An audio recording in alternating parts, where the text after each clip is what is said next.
Look at the weather. It's beautiful here. Non-stop rain. Oh, man, it is a blazer out there. It's cold and it's shivery. It is cold. It's really coming down here. I really enjoy your weather reports. From the All Indiana Podcast Network, we're talking weather in a whole new way. From historical events to what's coming up, plus weather news, science, safety, fun facts, and more. I like where this is going. This is Weather Weekly. Weather Weekly with Wish TV Storm Track 8 meteorologist Marcus Bailey. Episode 97, Weather Weekly. Good to be with you here, rolling through the middle of November, and how quickly things change around here. Snow last Saturday, and now the cold has settled in. We have definitely flipped the pattern. For those of you that have been kind of jonesing for some winter weather, this has been kind of your week here. Picked up 2.7 inches of snowfall on Saturday, and that was the most since, it wasn't that long ago, 2019, where we picked up 2.8. But what I thought was interesting is that snowfall was or does rank as the 18th largest single day snowfall on record in Indianapolis. So you don't get the big snows very often here in Indy. So some rare stuff. And really, if you look in the past several years outside of 2019, 2019 and this year definitely outliers for November snow. In fact, November and December snow has been very difficult to come by over the last several years. And we've talked to Mike Ryan during his winter weather forecast the past couple of years, and he's mentioned that several times, that usually winter is slow to start, but also very late to finish. We get more snow, it seems like, now in March than we do typically in November or much of December. So the roads were fine, but I know a lot of people had a pretty good coating in a lot of their yards to start off your Saturday. All right, so we're going to do a replay of a podcast that I did this time last year. Didn't feel like I needed to redo another one because it was pretty good. It was myself and Steven Diana, as this week will be marking the 9-year anniversary of the November 17th tornado outbreak, both in Indiana and in Illinois. And so Steven, as he always does, a wonderful job of looking at a historical perspective and kind of walking you through the nuts and bolts of the day. Myself, in 2013, I was living in central Illinois, where the Washington tornado, the EF4 tornado, occurred that basically took the brunt of the major damage. There's other areas in eastern Illinois and also up around the Chicago area, but Washington really seemed to take the big brunt of that outbreak day. That was just outside of Peoria, where I was living at the time, so I have my own perspective on not just that day, but that week. And so Steven and I sat down last year around this time and just kind of discussed that entire day. So we'll have a replay of that podcast. That's coming up next here on Weather Weekly. Audible's romance collection has something to satisfy every side of you. When it comes to what kind of romance you're into, you don't have to choose just one. Fancy a dalliance with a duke, or maybe a steamy billionaire? You could find a book boyfriend in the city and another one tearing it up on the hockey field. And if nothing on this earth satisfies, you can always find love in another realm. Discover modern rom-coms from authors like Lily Chu and Allie Hazelwood, the latest romantasy series from Sarah J. Maas and Rebecca Yarros, plus Regency favorites like Bridgerton and Outlander. And of course, all the really steamy stuff. Your first great love story is free when you sign up for a free 30-day trial at audible.com/Wondery. That's audible.com/Wondery. Episode number 40 of Weather Weekly. Good to have you along. This one's going to be an interesting one here. Obviously, we've spent some time over the last week or so talking about winter weather, and we actually kind of had our bouts of wintry precip over the last couple of days. But and we mentioned this in the beginning of November Looking Ahead podcast. November can throw a lot at you. It can be wintry, or you can have some significant severe weather, and we've had some of our bigger outbreaks actually happening in the month of November. So as we usually do when we take a look back at historical stuff, I am joined by my colleague Steven Diana, a meteorologist here at Wish TV. And we're going to take a look back at a couple of significant severe weather events that happened, not just in central Indiana, but really across the Midwest. But Steven, it's been a while, man, but good to have you back on board. How you doing, buddy? It's been a while indeed, Mark. It's good to see you. I've been doing great, man. Just trying to enjoy the weather while it's nice, while it lasts, and then we go back to being so rainy and then snow this past weekend. Right. It's been like, the weather, but I'm enjoying life, man. How about you? It's been a while indeed. Yeah, it's going well. We're going to talk about some busy times, one of which is still by far, and hopefully will always be, the busiest day of my career. And that is the November 17th, 2013 tornado outbreak. One of the more recent significant outbreaks that we've had, not only in the state here in Indiana, but across the Midwest. I'm thankful that we're not talking about that kind of stuff, at least for now, this November. We've had our ups and downs, but I'm hoping that we're going to kind of flip the switch to winter and bypass any nasty severe weather here upcoming in the next couple of weeks. But let's go ahead and jump into it, Steven. I want you to kind of talk about, I know you've been doing some research on this. And like I said, I mentioned it in the first November podcast about that there's been a couple of significant severe weather outbreaks in the month of November, which a lot of people don't always think about November being a severe weather month. But it can kind of be a second severe weather season for us, although not as maybe heavy on the severe weather as we typically see in the spring. We've certainly had our fair share. And when they get going, they can get pretty nasty, right? Exactly. There's been a couple, no doubt, like you said. Of course, the one we're getting ready to talk about today, which is 2013 outbreak, which was absolutely prolific in multiple ways. And of course, can't wait to hear your side of the story with covering this event, Marcus. It was a long day for you indeed. And then, of course, November 22nd, 1992, which I feel like that outbreak might be forgotten about, actually, for some. I'm not sure. It just depends on how we look at it. But that was a prolific outbreak in itself. And when I did research on this outbreak recently on how it came together, I was legitimately shocked at how that all formed. And we'll talk about that in next week's episode and whatnot, and how that was actually a part of a much larger widespread outbreak across the country. But yeah, Marcus, 2013, November 17th, I can't believe it's already been 8 years. Tomorrow's the 8-year anniversary of it. Yeah. When you look back on an event like this, it's kind of like, wow. Several things you think about. This was the most recent high risk we've had in this state. Mm-hmm. High risks are, of course, very rare. You only get about probably one a year, maybe. You got to have so much coming together for such a prolific event, and this was that kind of day here.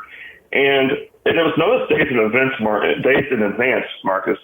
Also, I kind of wanted to actually ask you, for you in general, how many days was it ahead of time did you start to notice and look at Sunday, November 17th as, oh no, this might be really bad? How many days in advance did you start noticing that? Well, I mean, my age is catching up with me a little bit, so my memory may fade a little bit. There are some things that I will never forget about that day and the days after. I do remember that it was definitely on the radar by the middle of the week. Just to kind of get into the setup of this, anytime that you're talking some, temperatures in the 70s, in the middle of November and dew points in the 60s, that's going to raise an eyebrow, right? Now, I know you need a lot of triggering mechanisms to kind of get things going. Those two things solely aren't going to produce severe weather on their own. But that was kind of eye-catching. And you knew that there was going to be a pretty potent cold front that was going to move alongside those warm temperatures. And then the addition of that, you saw that a lot of the models were just screaming the wind shear.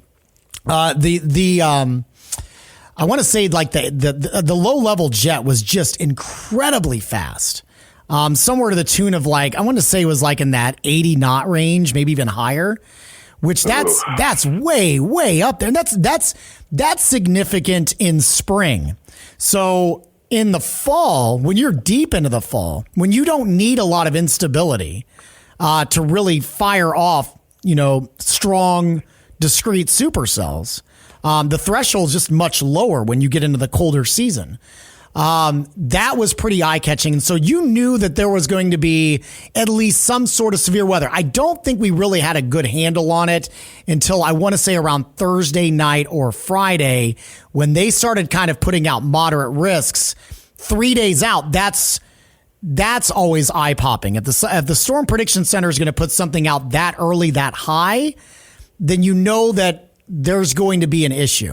All right. There's a lot of things that are coming into agreement that you feel pretty confident that there's going to be something significant that's going to happen. So, we had an idea, I'd say by the middle of the week, we had a real good idea that something significant. Now, I think the big question is, where exactly was the bullseye going to set up? I think that's the timing of it all, I think was the big question mark. And that was probably even into Saturday. Was the bullseye going to be over Indiana? Was the bullseye going to be over Illinois? It was really kind of over those two areas. How was this all going to time out? And so I remember distinctly that being the big question mark on, it wasn't a matter of if they were going to put a high risk out for that day. It was more where was the high risk going to be. So that's how I kind of recall the setup of that day in terms of forecasting. That's and of course when you see something like that ahead of time, it's especially in the middle of November. Mm-hmm. Yeah, you probably want to trust your intuition on that. That's not a good sign for sure. Right. And that's the old age philosophical question. Where's it going to be at? Mm-hmm. And I'm looking at the details here of the outlooks. Yeah, around Friday or so, Thursday is when, of course, you're talking about the moderate risk being issued. And then by Sunday and midnight, pretty much, around midnight Sunday morning, this SPC had highlighted Eastern Illinois as being in the high risk of severe weather. By the 7 a.m. update, they expanded it further. And, of course, Indiana was kind of in the bullseye. But again, though, where's it going to happen? Just because you're in the middle of a certain risk doesn't mean it's going to happen there. You have to be aware. If you're at any sort of risk, this is an important lesson here, real quick. If you're at any severe risk, no matter where you're at, you have to pay just as much attention to the folks that are in the higher risk zone because anything can happen anywhere. It just depends. There's a less of a chance, but that doesn't mean it's not going to happen. Right. Well, and to your point, and I think this is important, and I don't want to dive too deep into this because we'll get into this. But to your point, since you brought it up, the high risk basically went, I'm looking at a map and I'm trying to also remember firsthand. I don't have a zoomed in map. I'm looking at a national map, but it basically went all the way to Peoria, or at least close to it, right? Mm-hmm. Yes. The moderate risk basically included all of Illinois, most of Kentucky, Indiana, Ohio, and most of central and southern Michigan. That high risk was Eastern Illinois, most of Indiana. But where the tornadoes actually formed, I think technically were actually in the moderate risk. Now, like you said, moderate risk, you're not downplaying anything. And I think they probably still had it right. If you looked at a tornado map of what happened that day, they had the high risk right. But the one of the more destructive tornadoes from that day, which was the East Peoria, Washington, Illinois tornado, which we'll talk about, it started in Pekin, Illinois, and that was actually west of the high risk. Washington was just on the line, essentially. So it wasn't technically in or out of the high risk area. So again, all I'm doing is reinforcing your position there, saying, look, obviously we made a big deal about that high risk because high risks are extremely rare. And this is also a time, I think it's also important to note, this was right before the Storm Prediction Center expanded to 5 different categories. This was still during a 3-category phase, right? They had the slight, moderate, high. So there's only 3 categories, whereas now we've got the marginal, slight, enhanced, moderate, high. So that that was a little bit different as well, and may have sparked some of that change a little bit as well. But to your point, yes, if you're in any of those, you need to take precautions. So, but yes, that it was an excellent point. I just wanted to kind of reinforce what you were saying there. Yeah, no, very good on that, Marcus. And to your point too about the high risk, yes, they nailed it. And I think it was, of course, important for them to cover that. This is one of the biggest high risks I've seen ever, but it makes sense because the ingredients for a significant tornado outbreak were so widespread. It was scary, honestly, with the setup and how it just came together. Real quick point with the setup: a powerful low pressure system across the plains had the plain state that steered warmth and moisture northward for nearly 2 days. Yeah. So basically, everything was just kind of stewing and brewing. That's not what you want with a situation like this.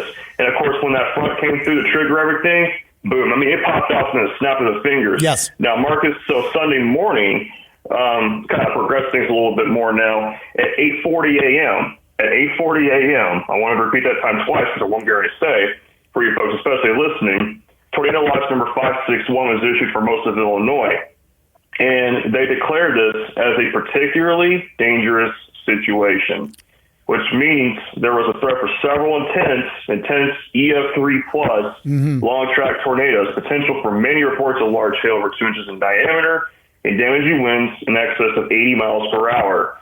Now, imagine waking up, Sunday. Usually Sunday is a quiet, casual Sunday. You're probably going to do some housework. Imagine just waking up and you being told, oh, good morning. Oh, by the way, we have a particularly dangerous situation, Tornado Watch. You're thinking, excuse me, what did you just say to me?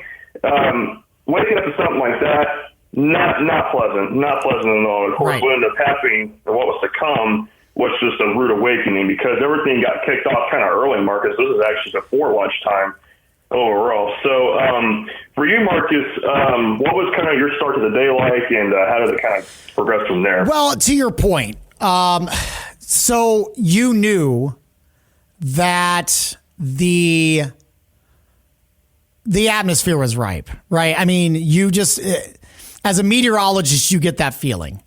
In the morning, this is November 17th, where our average lows should be close to freezing.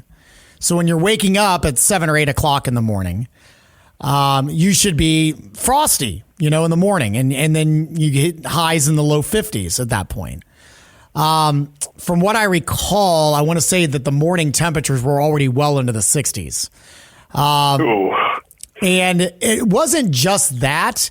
It was, you felt the moisture in the air, which was also a very unique feeling in November. Look, I mean, we all know it. We all feel it in the spring and summer. We've been through many humid days, but not in November. And so it just had that eerie feeling that you're waking up to. And then you also, you felt the winds, but it was a warm, humid's not the right word because it wasn't like a mugginess, right?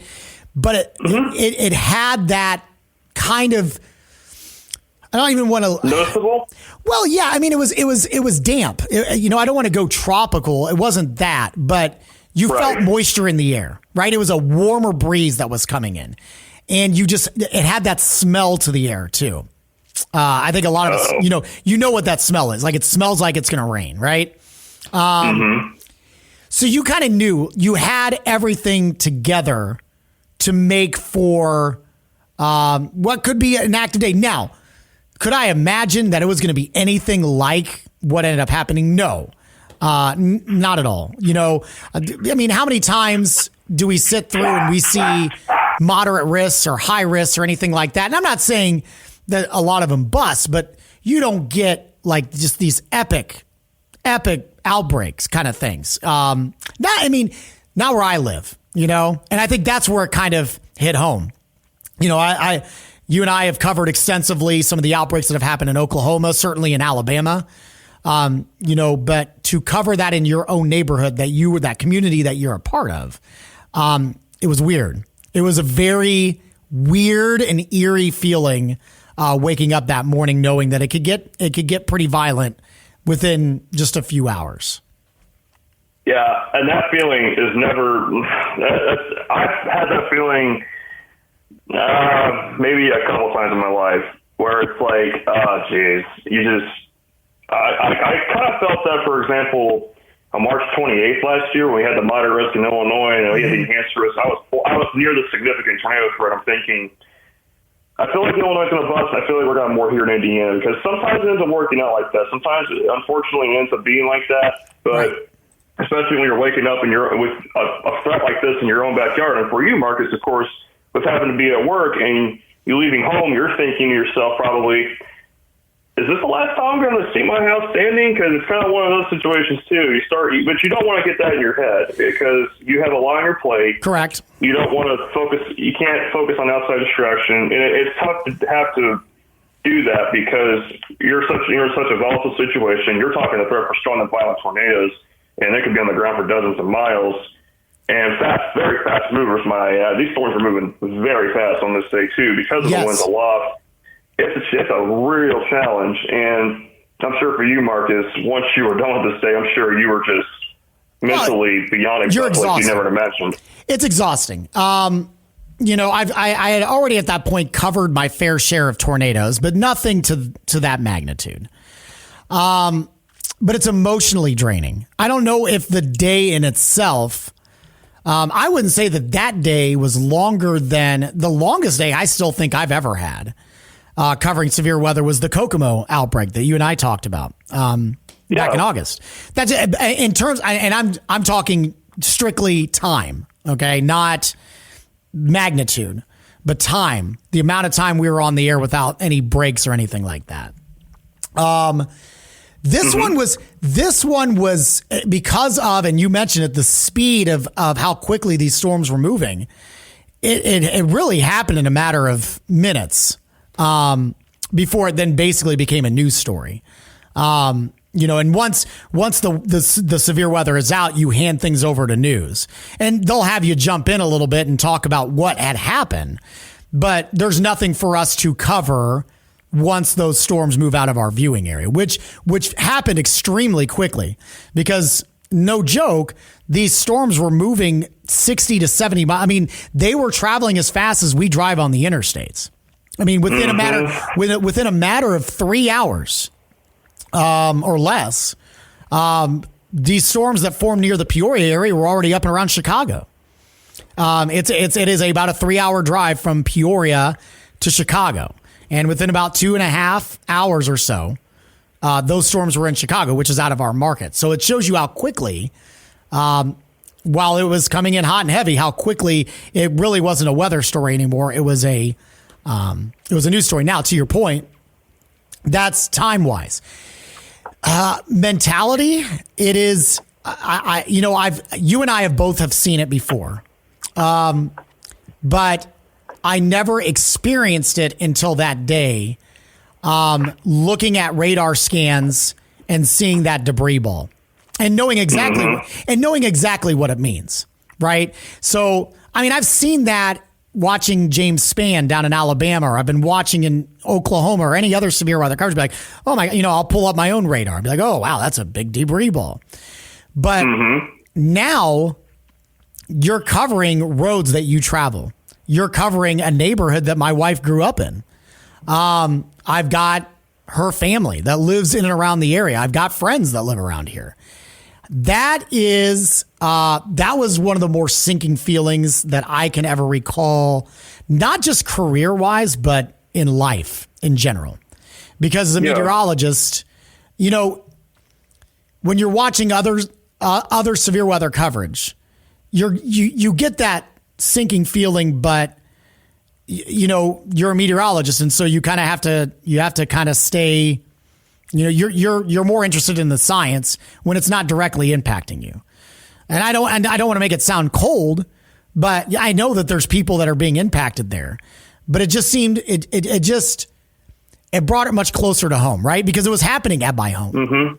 And so that was a tough one. That was a tough one to get over.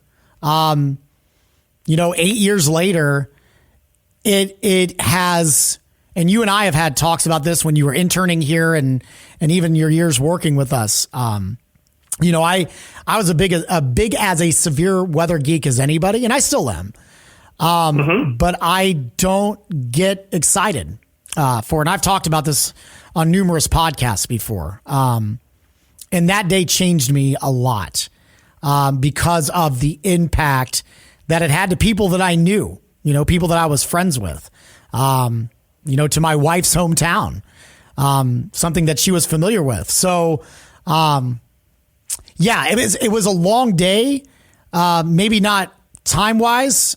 And it wasn't just a long day, it was a long week and weeks.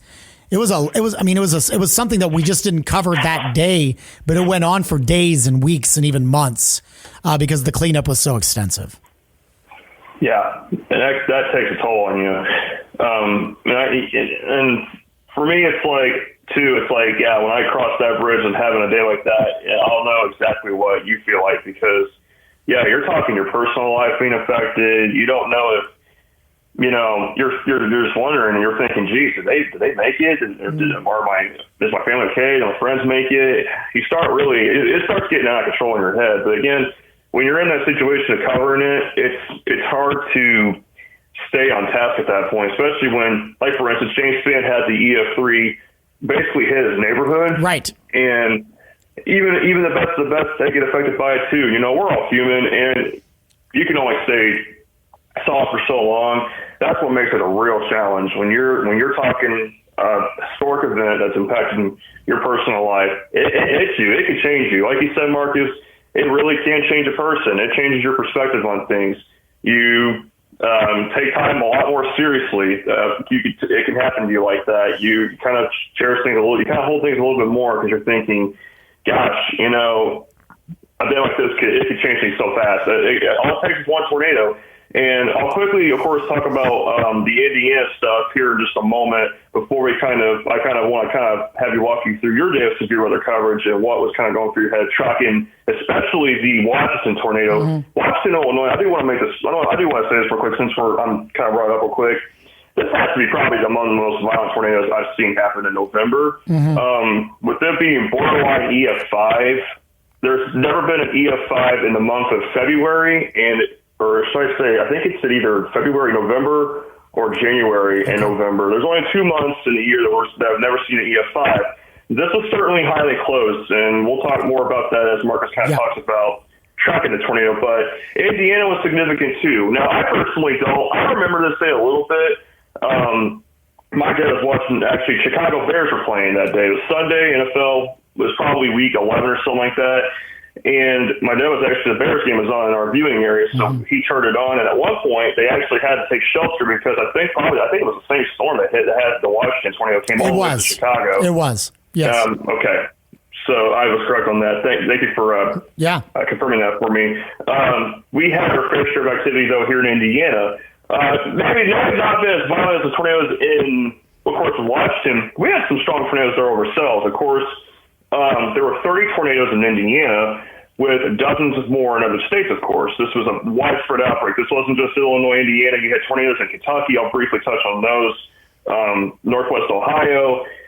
Central Indiana, the strongest tornado was actually in EF3. That came dangerously close to Lafayette. I mean, all you have to do is take a track north like 10, 15 miles. You're talking a different story probably with that one. I mean, that did a lot of damage too, but that came extremely close to Lafayette. There was an EF3, there were 8 EF2s, 6 EF1s, and 1 EF0 in central Indiana. So we had 16 tornadoes in central Indiana. This number of tornadoes for the entire state, the number being 30, is the largest outbreak for November in recorded history for Indiana. It's the second largest outbreak in state history for any month.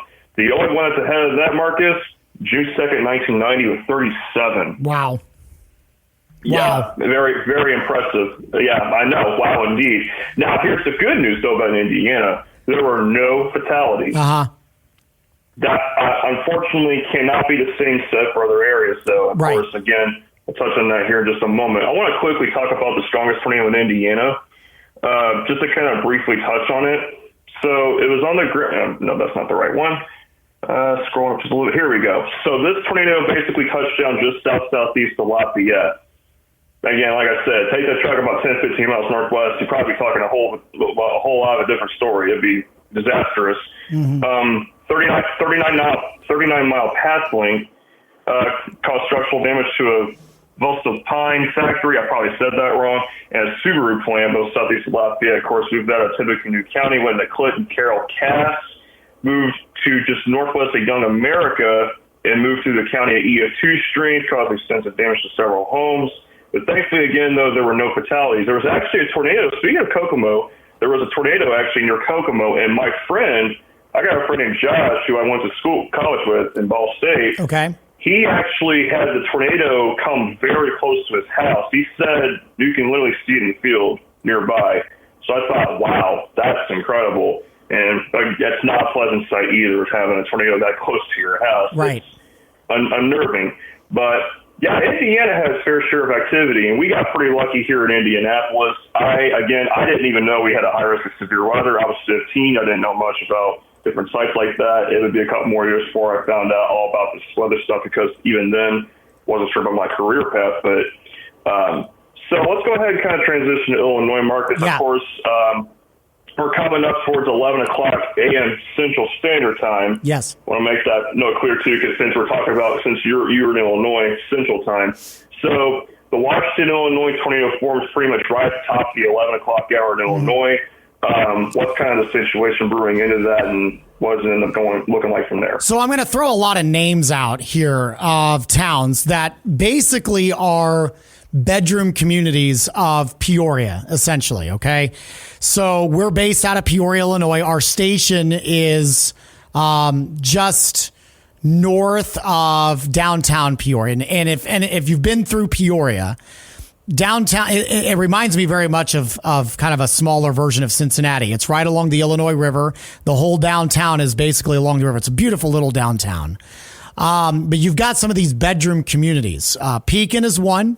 East Peoria is right across the river from Peoria. And then Washington is a little bit farther east. And so those are the three communities you're going to hear me talk about with this specific tornado. So you initially got the first tornado warning as a funnel cloud was forming in Pekin, Illinois, which is just southwest of Peoria. It's a pretty large city. It did some minor structural damage, but the Pekin tornado never really got above. It did briefly get to an EF2. In kind of a neighborhood that was right alongside the Illinois River. And it bounced up and down a little bit. So you didn't get real quick structure out of that initially. But boy, I tell you what, this was a supercell that formed, and it was all by its lonesome, right? And so it had nothing to compete with. And I'm not kidding. The tower went up with this bad boy, and it was like the cap broke immediately, and here we go. And it did not take long for that bad boy to spin. All right. And it wasn't an HP supercell by any stretch. None of these really were. And so this was the start of what was going to be a very long 90-minute to 2-hour stretch along the Illinois River. Okay. So obviously I had some concern. This one was spinning like a top. So it continues to move eastward. It's kind of bouncing up and down a little bit. We had several reports that it had lifted as it was making its way through East Peoria. And I know I'm trying to do this as a visual for you guys here. So if you're looking on a map, you have Pekin to just the west of Peoria, southwest of Peoria, and then immediately due east is the town of East Peoria. And then just northeast of there, maybe 5 miles, is Washington. So you had a touchdown with a tornado. We had that confirmed by weather spotters and numerous public people in Pekin. But we also had visual confirmation that the tornado had lifted in East Peoria. Now, before we get hot and heavy, I should mention, and maybe next year I'll have a really good friend of mine. He was my former boss, and then he ended up going to the competing station. His name's Chuck Collins. He's the chief meteorologist at the NBC station in Peoria. Their station is in East Peoria. And Steven, you may have seen it. The Weather Channel did a special on that day. specifically the Washington tornado and how that kind of originated. And while it started in Pekin, it did go over East Peoria and never really got going or touched down or do significant damage. But my friend Chuck and his coworker, her name's Sandy Gallant, she was the morning meteorologist there. They had to evacuate while they were covering the storm because literally the funnel cloud was right over them and it could have dropped at any moment. The velocity scans were about as high as you can get for something that isn't on the ground, right? We weren't getting debris returns, but it was spinning like crazy. So you knew something was going to come out. You knew that there was at least a significant wall cloud, and it most certainly could have been a funnel cloud. And we did find out later that it was indeed a funnel cloud. It didn't drop on them, but it was awfully close, and it kind of just bounced up and down in East Peoria. Where we ran into big problems is as it kind of bounced around the East Peoria region, it started intensifying, and it got up to like an EF2, EF3 status. It's not, I wouldn't call it super heavily populated between East Peoria and Washington, but there are several communities that were there. So there was some minor structural damage that ended up happening. Once we got to, it would have been probably, my goodness, I'm trying to remember the time now. It's been 8 years now and time flew by, but it did not feel like it was that long because like I said, this storm was moving at about 60 miles per hour, right? So, I mean, it was on you and it was on you fast. We started seeing the scans even intensify just before Washington, and it was going to take dead aim on the city of Washington, okay? And I'm looking this up real quick. The Washington, Illinois population, it's not a huge town, but it's not small either. It's just shy of 17,000 people that live there. Again, kind of a small bedroom, but nice community that a lot of people commute into Peoria for. They got a real beautiful downtown square. And then basically on the northern end, they had a lot of new construction. All right. I'd say houses maybe 5 years old, maybe 10 in spots.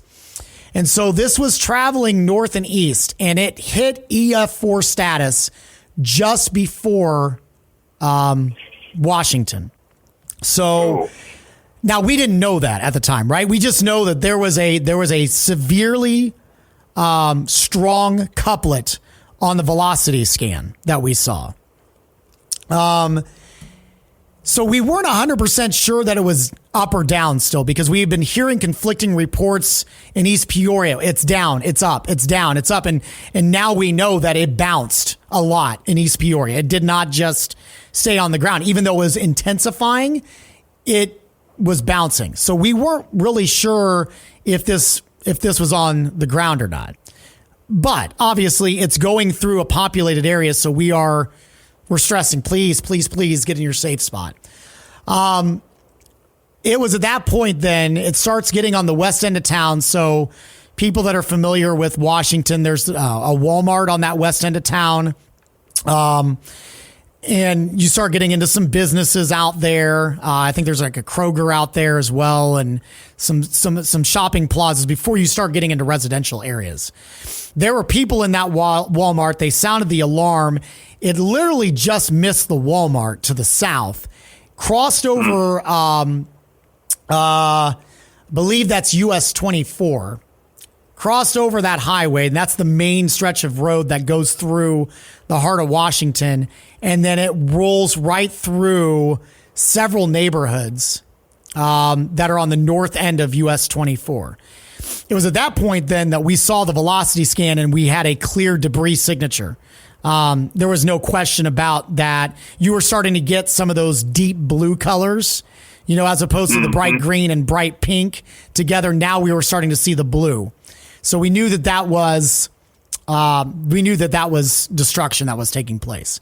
And again, kind of reiterating, you also have to know your geography a little bit. when I'm watching James Spann in Alabama, I don't know where some of these subdivisions are. I knew exactly where these subdivisions were. My wife had friends that she grew up with that lived in some of these subdivisions. My wife was a color guard coach, and the band director lived in that subdivision, one of these subdivisions that the tornado rolled through. So we knew that was a very populated area. And so at that point, that's the gut punch, right? Because you can sit there and you can say all day long, please get to your safe spot. Please get to your safe spot. At that point in time, it's too late. It's too late. So there's nothing else that I can do at that point except for the people that are down the line. The people in Washington were on their own at that point, right? Because if you're not in your safe spot, you're in trouble. So it rolled through the town. It remained as an EF4 the entire path through Washington. In fact, it continued to stay an EF4 well north of US 24.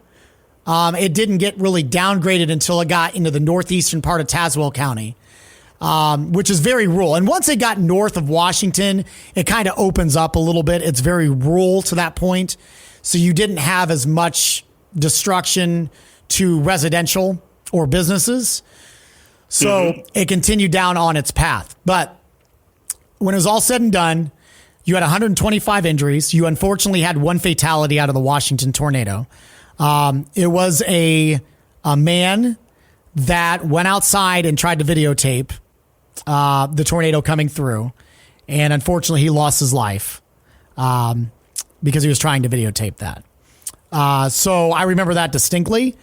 I will say this, though, and this one always gets me.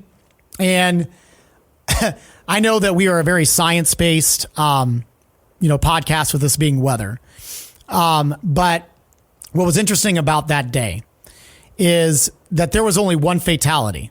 And I can't convey to you what that scene looked like. I mean, it looked out, we see it on news all the time, and I've seen it, but until you witness that kind of destruction firsthand, you don't grasp the magnitude. Just a few months prior, I was in a parking lot for the Washington Cherry Festival. All these little small communities have their own little summer festivals, and that's Washington's. It's the Cherry Festival. It's a blast. And they have a lot of good cherry-themed desserts and stuff that you can buy, and they got rides for the kids and everything else. A few months later, November 17th, well, technically it was on the 18th, the day after it happened, I was in that exact same parking lot with members of the national media, and my backdrop was the same, but it was not a subdivision with kids romping around. It was splintered trees, and not just damaged homes, Stephen, completely leveled homes. It was a view to where I could see for miles where I should not have been able to see a block, because the day prior to that, you would have seen hundreds of houses in this subdivision behind this, I believe it was a Tractor Supply that we were set up at when we were surveying the damage for the first time.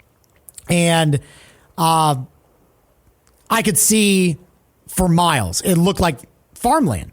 It did not look like there was homes there anymore. You just saw rubble, and you saw people trying to clean it out. You saw the classic splintered trees with the leaves completely ripped off, all the branches ripped off. Bark was peeled off of the trees. But I want to go back to what I was going to say, because this is important. I'm a very faith-based guy. I'm very open about my faith. And I didn't really say it then, but as kind of my mind started kind of steering away to what a tragedy it was, I started kind of thinking more about it. And over the years, it's only become much stronger. But you mentioned the time of morning that this happened. This was at 10 o'clock, 11 o'clock in the morning in Illinois. And it was on a Sunday. And I had my suspicions, but when we started interviewing and this becomes a big news story, and over the weeks to come, and we're telling survivor stories. I'll let you take a guess of, like I said, there was only one fatality. There were 125 injuries, but most of those were minor, Stephen. In an EF4, that basically wiped out half of this town that populates just less than 17,000. A lot of people were not home. And take one guess where those people were on a Sunday morning. Church. They were at church. And wow. I take solace in that. Take that for what it is. I have my own belief on why, of how that is. But I'm not going to get into that. I'm no preacher. But outside of that, even if you want to get outside of the faith-based stuff, these people all took shelter in churches, plural, that none of those were in the damage path. One of the main churches was just north of some of the neighborhoods that got damaged, but it was not impacted. And it was one of the bigger churches in Washington. So a high population of people went to that church. It ended up being kind of ground zero for a lot of the recovery efforts. It became a shelter for people. It became a kind of a centralized location for volunteers to bring supplies or for people to organize to go and help clean up things in some of those neighborhoods. But that's something that will always resonate in my mind. Obviously I have a lot of thoughts about that day. The gut punch that I had about, and I know it's such a dark thing to think about, but you and I have had this conversation. I don't talk about it publicly much because it's a horrific thought to have when you're on television or doing anything for that matter, and you're covering a weather event like that, and you're trying to relay to people, and you saw the debris signature as this system was going over Washington. My initial thought was, oh my gosh, people are dying. I hate that my mind goes there, but when you see something like that and you saw the debris returns, I know it's a dark place to go, but you knew that this was a massive tornado from the debris signature that we saw. This was before we saw any video. And so when we started getting video back, it took about a half an hour on what should have been a 15-minute drive. It took about a half an hour for our crews to get somewhere near the damage path because obviously it was fresh. The whole town basically smelled of gas because you had so many busted lines. And just kind of your typical, scene of just after the fact. But I know that a lot of the people in our newsroom were shocked. I wasn't. Because of what I saw on radar, I kind of expected the images that we saw. I feared it was going to be that bad. I was hoping it wasn't, but I feared that what we saw was indeed what ended up getting fed back to us, and that was just utter destruction. Again, this wasn't homes that were somewhat damaged or like there was some minor structural damage. These were homes that were wiped off their foundation. I went and helped with cleanup the following week, which ironically it was snowing a week later. And so we're trying to help clean things up, and it's 20 degrees and it's lightly snowing outside. We ended up, we volunteered to this church. They sent it to this lady's house, and we're just basically trying to clean up some of the debris where she had, I'd say, some minor to moderate structural damage at her house, but I think the house was still livable. Meanwhile, we finish up and we decide that we're just going to go rogue and we're going to go across the street and help out. And there was a family there that they had no words and we had nothing that we could really say to them in any comfort. Their house had been completely leveled. All they had was the foundation. They had the basement. That's all they had was the basement. They had nothing else to salvage in their home. So those are the things that I kind of take away from that day. It's something that it will be burned in my memory. I hope to God that it is the most violent severe weather day that I ever have to cover. Because that was, it takes a toll on you. It takes a toll on you, not just from a human standpoint, but, as a whole, you saw how many people were impacted, but, my wife's band director, he was fine, but he went to his basement and his house was completely destroyed. There were several other stories like that where their apartments or their houses were completely leveled. One last point that I want to bring up, though, Stephen, and I want to kind of end on an interesting note on this story is the magnitude of those storms, and one, it shows how strong this particular tornado was, but two, it also goes to show how fast it was moving. I distinctly remember, maybe it was like 1 to 3 days later, that we were getting emails from many of the Chicago TV stations, letting us know that some of their viewers that lived in the southern suburbs of Chicago, so that's like Joliet and Romeoville, that's kind of on the south end of Chicago, they wanted to reach out to our stations because they were getting mail, they were getting photos and other artifacts that were from Washington. We know that because there were addresses on some of the letters that they had, whether they were still in the mailbox at the time or they were picked up as debris in somebody's house. But they were finding this 140-ish miles away from where the tornado actually did the destruction. So it goes to show you how remarkably powerful that particular tornado was. Also, since I'm thinking about it, I'll go on a little bit of a rant. You mentioned, and I only think about it now, I've tried to block this from my memory, but you brought it up. That day the Chicago Bears were playing at Soldier Field. Yes. Uh-oh. I know where you're going now. Despite the fact that we had a nearly EF5 tornado completely destroy a community in and around the Peoria area, we had people cussing us out because we were not showing the Bears game. Because obviously we went from severe weather coverage to news coverage because it was a huge news story. There were people that were misplaced. There were people that have loved ones in that community. We're trying to gather as much information as we can. And people were cussing us out, calling in saying, put the Bears on.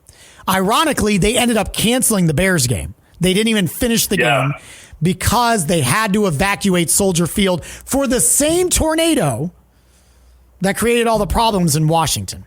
So ironic. It just, it goes to show, sometimes you think in this business, okay, people are going to get it on certain days. Some days they're going to be like, this is nothing. No. This was like wrath of God stuff that was happening. And we still had people complaining about it. So you gotta love the consistency of people, right? But I know. Yeah, it's tough. But I will say this. That was kind of the first time that I saw on a whole scale, I should say, the love of humanity and how people came together for not only Washington. Washington was obviously, that was the headliner because there was so much destruction in Washington, right? But for East Peoria, for Pekin, There were so many people that came together, and 8 years later, there's still some scars. My wife still has a tough time going through her hometown because it is different. It is different than when she remembers it because they've had to rebuild such a large section of it. But they have rebuilt. We interviewed their mayor, and he was a great guy, and he was the right guy for the job because he lobbied to the state legislature, and at times he was on a national stage because it was such a big story that he became kind of a household name, especially in the Illinois area. His name's Greg Minear. Great guy. And I think because of his leadership, Washington is a much stronger community as a result 8 years later because of it. The other feel-good story about it was the football team was in the playoffs. And while they did not win that following weekend, because they won that Friday night, and I believe their system is a little bit different. I think they made it to super sectional, so they were basically one win away from getting to state. And it'd been many, many years since they'd even been to this Final Four, if you will, of their class. And they ended up having to play Springfield Catholic, I believe. But it ended up getting broadcasted statewide because so many people kind of wanted to back that community. And so there was a lot of people that were really rooting for Washington to win that football game. It was a very close game. They did not end up winning, but you kind of felt the tightness of that community that day. But again, just an incredible day. I guess I should mention that tornado, Steven, was on the ground for 46 miles. 46 miles. And for a lot of it, it was EF2 or stronger. But again, it was an EF4 max winds of 190 miles per hour when it went through Washington. So just incredible damage and devastation there in central Illinois. Yeah, and it was a half mile wide, as well as 0.2, and it actually caused 3 fatalities. Well, the one fatality was of that day in Washington. Okay. And I believe that the other 2 they're attributed to it, but they were, from what I remember working in the news, they were indirect. So the actual event in itself was one. If I remember correctly, 2 of the other ones that happened with the Washington tornado, I believe were in maybe cleanup stages or something like that. So they get attributed to that because they were indirectly impacted by that.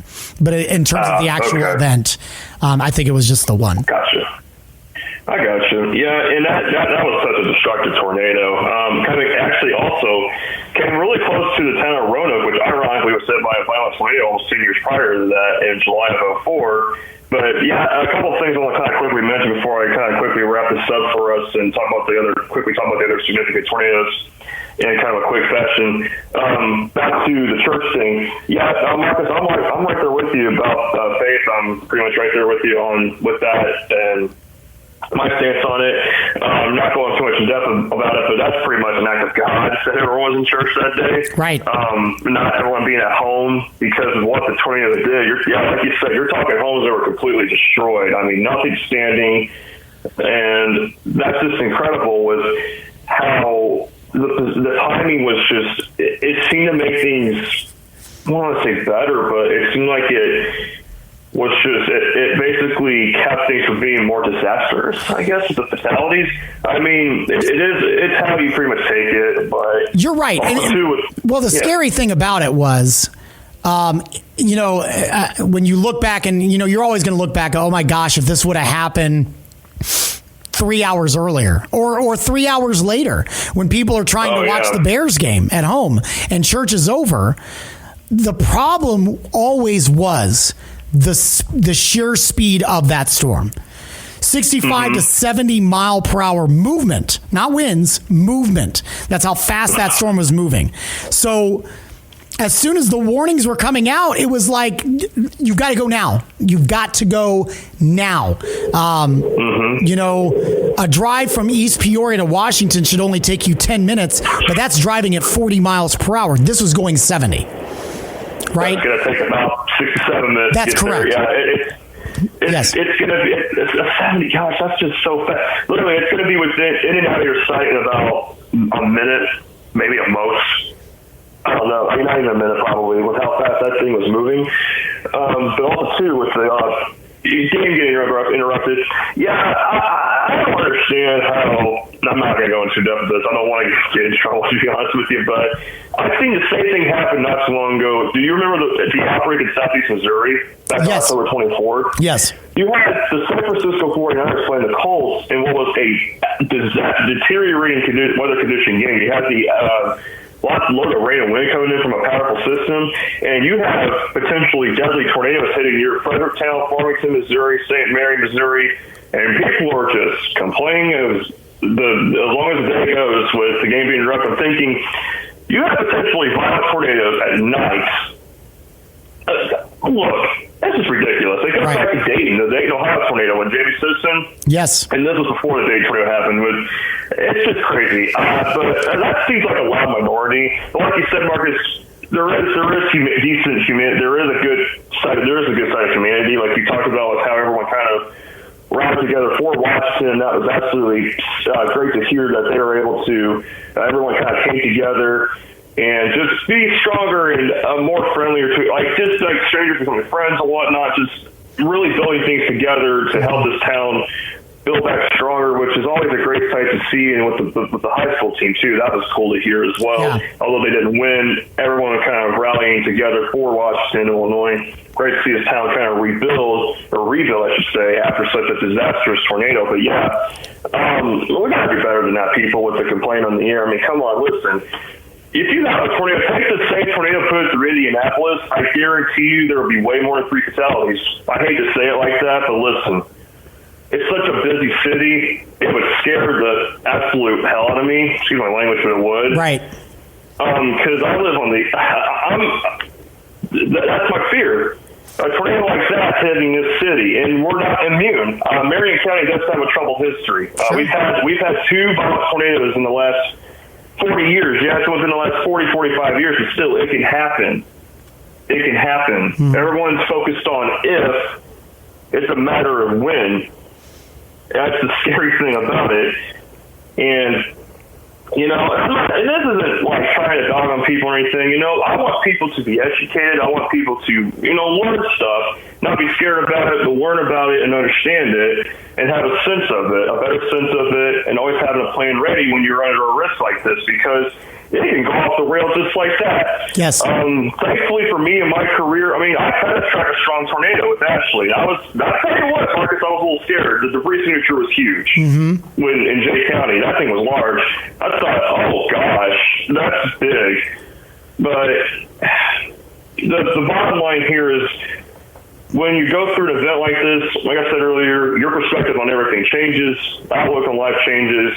You think about time, how time can be cut so short, but at the same time too, it brings a good side to it because it kind of makes you stronger at the end of the day. But hopefully, I hope the guy, Marcus, like you said, you don't have to cover something like this again. And for me, who knows? I'm early in my career, and of course, I'm learning from you guys and whatnot. But then again, though, your mind's not going to still be quite 100% ready because you just never know what's going to happen. Right. You don't know if you're going to lose your home. Like I talked about before, meteorologist Richard Scott in Alabama, he lost his home in the super outbreak in 2011. That's just devastating. Losing your home in that violent tornado that hit Tuscaloosa and then went all the way to Birmingham. Or James Spann, having his neighborhood hit, but he's still having his house attacked. But still, that stuff really drains you. It hurts you. James Spann, it's incredible how a man like James Spann is so resilient, but that's because faith, in my opinion. I don't, like I said, I don't want to go too deep in that either, but for James Spann, it's because of faith. That's why he's such a resilient person, and just like us too. But for Spann covering all these events over the last many, many years, they just came upon the anniversary of the Huntsville tornado from 1989. That was one of his early significant tornadoes. That tornado kind of merged basically with that storm. A cell merged with the top of the squall line, and it quickly produced a violent tornado, and it killed 21 people. Right. Everyone was caught off guard. No one knew it was coming. it was crazy. Everyone just was like, whoa, what? And they just heard the roar of the tornado come. But I don't want to get too deep into everything else. Of course, let's talk about, want to kind of wrap things up here quickly because I know we're coming up on an hour. But yeah, just a lot to talk about, dive in with this event. It really takes something from it. There was something I wanted to bring up real quick before we wrap things up. First off, if you want to see the photos that I've been talking about, the Lincoln, Illinois Weather Service office has a great write-up on basically the event. They've got ground photos. I think even more impressive than that, they've got aerial photos that shows you kind of the destruction of what I was talking about in some of those neighborhoods. You can distinctly see the path of the neighborhoods that were destroyed. And not only that, you can kind of see the swirls once it got north of town and it started getting into more agricultural areas. You can see the scars from the swirls of the tornado and just how large that storm was. Also, because I know mainly it's weather nerds that listen to this podcast, that there is a very interesting case study that one of the meteorologists from the Weather Service in Lincoln did about a year or two after the event. He presented it at one of the weather conferences in Illinois that I went to, and his name's Ernie Goetsch. And if you look up that name, I believe it's spelled Goetsch. Ernie is his first name, but he did kind of a case study on some interesting anomalies that he saw on radar that are not typical. Now, he didn't come to any concrete conclusion, but the one that kind of stood out to me, Stephen, that you probably find interesting is there was a couple of intensification processes that happened with the Washington tornado. It intensified in East Peoria, and then it intensified again right before it hit Washington. And in both of those instances, so just real quick, the Lincoln radar site is about 30 miles south of Washington, where the tornado dropped, right? So in those two instances where you saw intensification in East Peoria and Washington, you saw basically coming up from the radar site what appeared to be a gravity wave, only on reflectivity. But what was interesting about it is that it preceded the intensification. So I don't know if there's any other case studies where you can look at something like that, but it did seem a bit odd that it happened twice, and it happened right before the actual tornado intensified. One to like an EF2, EF3 status, and then again when it got to Washington and it reached an EF4 status. You kind of saw this it looked like a gravity wave that rode up from the north and then hit the cell. So it's several pages long, and it gets very nerdy. I mean, if you want to get down and dirty and roll your sleeves up, it's a good read. There's a lot of stuff you can get lost in on it, but it's fascinating. Like I said, there's really no deduction on it saying, yes, this is something that's going to be, taken into account in severe weather coverage, but it was fascinating in what he saw. So if you're kind of interested in that, kind of piggybacking off what we were talking about, there's some interesting case studies on that day and just some of the interesting anomalies that you could see on radar that obviously we would not have detected in the heat of the battle that day because of things just happening so quickly. But again, I think it's something also to check out. And lastly, I should point out the National Weather Service in Illinois, all of those guys there, Chris Miller, who's since retired, Ed Shimon, there's a whole host of James Otten, I could go down the line, Ernie Goetsch, all those guys and gals that worked there, they were fully staffed, saved lives that day. Absolutely. Despite the fact that the storms were moving 65 to 70 miles per hour, Washington, Illinois still had a 16-minute lead time from when the tornado warning was issued to when the tornado actually went into the town. And considering how fast the storm was moving, that's pretty incredible. And while, yes, a lot of people were not home, they may have been at church, and we can attribute that to whatever you want to attribute that to life-saving measures, they all got the alerts. All of the emergency alert systems went off on people's phones. If they had weather radios, they were going off, and they had at least a 16-minute lead time to get to a safe spot. And I certainly think it saved lives that day. Absolutely. National Weather Service officers that day did a tremendous job. And it's such a challenge when you got storms moving that fast. I mean, within a blink of an eye, they're the next county over. I mean, that's just ridiculous. I think the fastest storms I tracked, I'm not sure, probably up to 55. That was probably the squall line last year in April when that thing roared through. But that's just incredibly fast. But great work on the National Weather Service in not only Lincoln, but Chicago and everyone else. Indianapolis, Northern Indiana, Paducah, Kentucky. I'll talk about Paducah briefly here in a moment. Basically, kind of round things out. You had other strong tornadoes. One, the EF2 near Altamont. That was on the ground for 11 miles. You had the EF3 in Gifford in Champaign and Vermilion counties. That was on the ground for 30 miles. You had Villa Grove, EF3, 18-mile path length.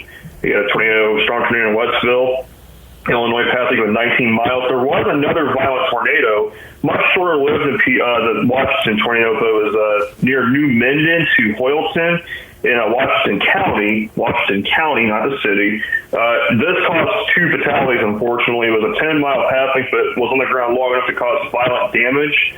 And then the final killer tornado of the outbreak, Marcus, this one was just, this was nasty. We'll just put it that way. Let me go to the section of this tornado. Basically, moved along the Ohio River through parts of Kentucky and Illinois, so like far southern Illinois and Kentucky, right by, actually moved across the northern fringes of the city of Paducah. So Paducah almost took a hit from this tornado. That would have been disastrous, too. Right. You're talking multiple big cities that nearly got hit on this day. Mm-hmm. It could have been, and that tornado that hit Washington, if they would have hit Peoria, oh, my gosh. Different story. And you think about it, it only missed Peoria by less than 5 miles. It really did. Yeah. Because it went through East Peoria, and that's only about a 5-mile difference. So, and I mentioned downtown is right on the river. So if it's 5 miles north, it's going through the heart of downtown Peoria. Yeah, that's just incredible. And thank God. I mean, either way, though, I don't know what to say about that. That's just, that would have been unprecedented. But this last killer tornado was a heavily rain-wrapped wedge that tracked for 42 miles in the late evening to early nighttime hours. It killed 3 people. It was on the ground for almost an hour. It did quite a bit of damage as well. But yeah, Marcus, this was a crazy event. And also, too, there was a couple of non-tornadic events to where you had wind gusts of 100 miles per hour. Right. One of these were in Crown Point, Swayze, Indiana, and then West Chicago. Interesting fact. My best friend, shout out to him, he's in Colorado doing great things. When we first met, he told me about a time when everyone thought there was a tornado in Crown Point, when he discovered that it was actually a microburst, and I believe this was it. Because when you get a wind gust like that, more often than not, it's probably a microburst.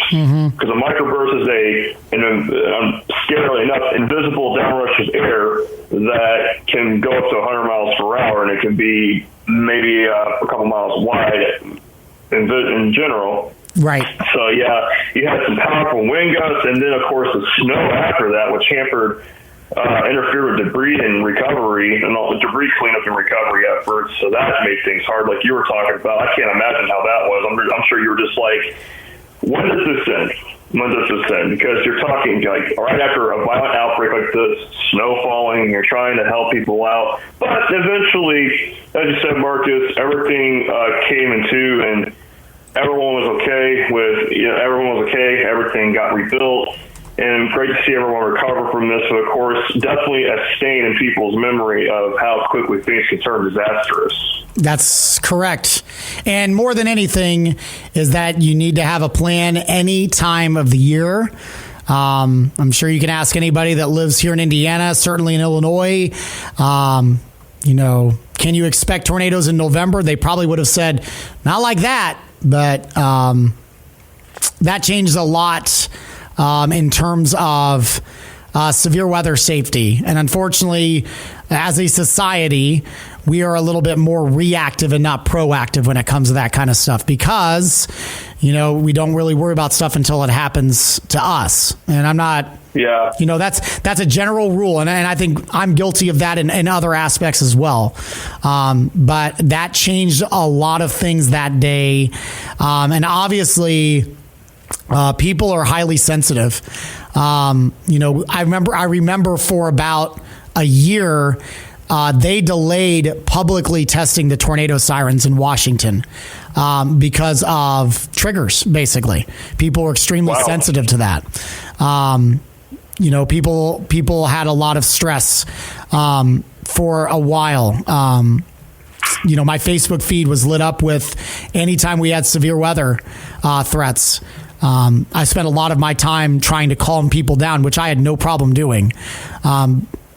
People were obviously scared and they were stressed, and it changes people. It changed me, and I think it changed that entire community when something like that happens. Absolutely, and can never forget the aftermath of.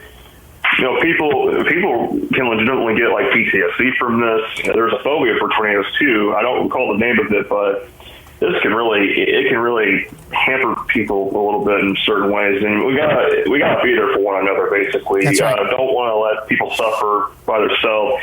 That's where coming together, like you were talking about, Marcus, that just makes things so much better at the end, and makes everything stronger, makes everything more stable. And that's what I think that's a great thing you can take away from an aftermath like this. Like being in an aftermath, one important thing is to be there for one another, and just always don't let them go. Don't like leave them alone. Be like, if you sense there's something wrong with them, them thinking about stuff like that. Just be there for them. Just tell them, hey, look.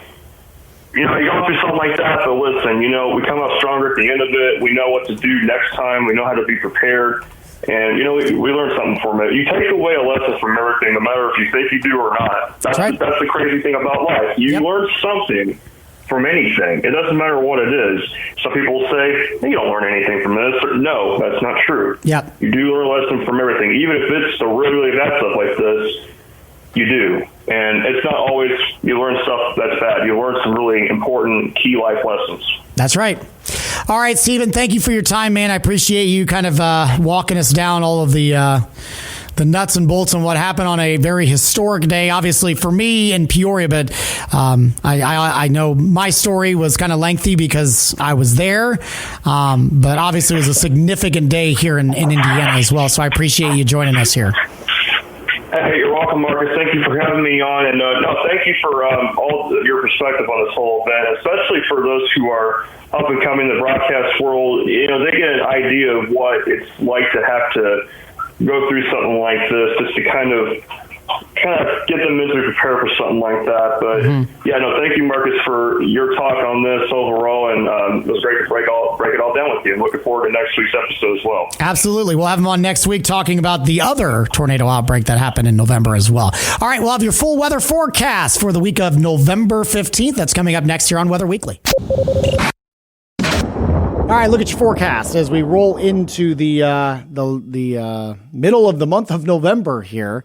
I think my mind is frozen here. Made that quick turnaround. I feel like I just golfed like 2 weeks ago. We went from 70 to snow in a hurry. We're not going to see a warm up anytime soon here. In fact, for the end of the week, we got a pretty good polar front that's going to be coming in here, probably giving us our coldest air of the season. I'm looking at probably some scattered snow showers out of that too. I know it doesn't look like anything significant now, but you can, especially when you get a strong northwest flow, the lake off of Lake Michigan is still pretty warm, so you can get some snow squalls. So I wouldn't rule that out over the northern third of the state where you can get some quick accumulations, but I don't think it's gonna be a widespread thing.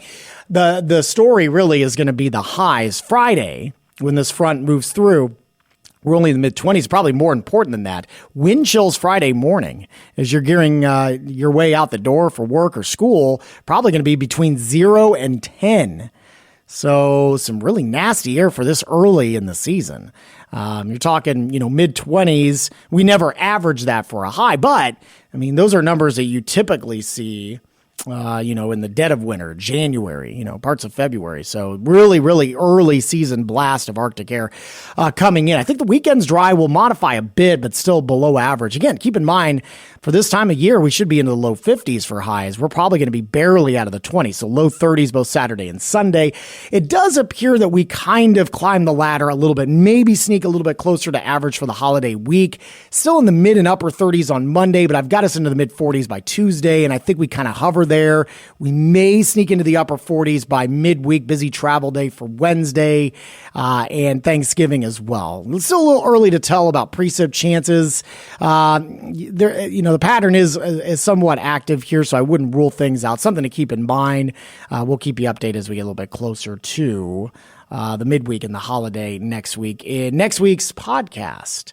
So there you go, but bundle up. It's going to be on the chilly side here, it looks like, for at least the next several days before we can start to hopefully warm things up closer to the holiday. Thanks for joining us here on this repeat performance of Weather Weekly. We always greatly appreciate your time. You can participate by sending me your ideas of any topic of discussion. You can email me anytime at marcus.bailey@wishtv.com. I'm also on social media. Marcus Bailey Weather on Facebook and at Marcus Bailey on Twitter and Instagram as well. While you're here, make sure to check out all the other great podcasts, all part of the All Indiana Podcast Network. Have a great week. We'll talk to you next week, and God bless. Discover more from Storm Track 8 Weather and Wish TV. Online at wishtv.com and when you follow Wish TV on Facebook. Plus, be sure to check out more great podcasts from the All Indiana Podcast Network now at allindianapodcastnetwork.com.